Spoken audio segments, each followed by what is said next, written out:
Hello guys, second episode की शुरुआत में हमें दिखाया जाता है काओ शिंग जी को, जो कह रही होती है कि हम दोनों ने 4 साल पहले एक साथ रात गुजारी थी और ये तुम्हारी बेटी है नुआन। पॉइजन मास्टर अपनी मेमोरी में देखते हुए कहता है कि ये जो औरत है क्वीन, इस पर इस बॉडी के ओरिजिनल ओनर का क्रश था। 4 साल पहले इसे ड्रग दिया गया और ऑलमोस्ट किडनैप ही करने वाले थे। इस बॉडी के ओरिजिनल ओनर ने इसे बचा लिया और ड्रग के इफेक्ट की वजह से इन दोनों के बीच में सेक्स हो गया। और वो अपने मन में कहता है कि ये इस बॉडी का जो ओनर था वो बहुत ही बड़ा कायर, उसने इसे एंटीडोट देने के बाद छोड़ दिया। कितना ज्यादा घटिया इंसान। क्वीन कहती है कि मैंने पहले सोचा था कि मैं इसे प्रेग्नेंट करूंगी जैसे कि कुछ हुआ ही नहीं और मैं तुम्हें कभी भी नहीं देखूंगी, लेकिन मुझे नहीं लगा था कि मैं प्रेग्नेंट हो जाऊंगी।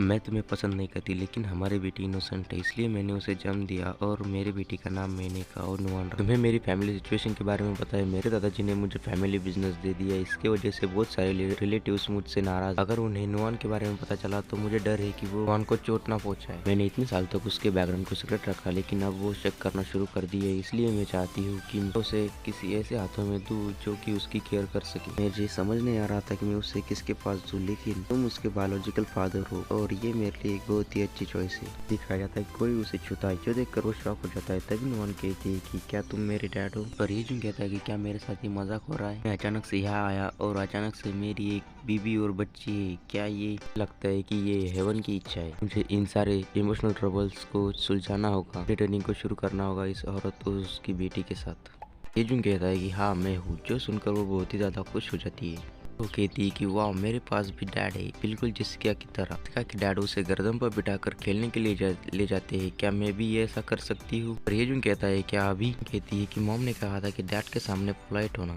उनसे पहली बार मिलोगी तो इसलिए नेक्स्ट टाइम। पर क्वीन कहती है कि ये जो तुमने अभी तक मेरा जवाब नहीं दिया। ये जो कहता है कि मैं इसके लिए एग्री हूँ, लेकिन तुम्हारे लिए नहीं बल्कि इसलिए क्योंकि वो मेरी बेटी है। क्वीन कहती है कि ये रही नुआन के कपड़े और कुछ जरूरत की चीजें। इस नोटबुक में लिख रखा है कि उसे क्या खाने में पसंद है और क्या खेलने में। उनको अंधेरे से डर लगता है और साथ ही में बिजली से भी। बारिश हो रही हो तब उसके साथ ही सोना और उसे कभी भी मारना मत। पर ये जो कहता है कि हाँ मैं समझ गया। क्वीन को दिखाया जाता है कि जो कि रो रही होती, जिस पर नुआन कहती कि मॉम आखिरकार तुम क्यों रो रहे हो? और इतना कहने के साथ वो वहाँ से चली जाती है, जिस पर नुआन कहती कि मॉम आखिरकार तुम कहाँ जा रही हो?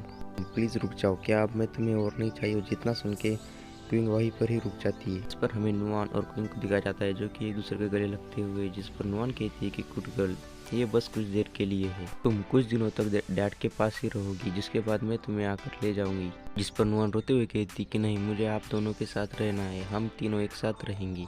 मॉम मत जाओ, मुझे छोड़कर ऐसे मत जाओ।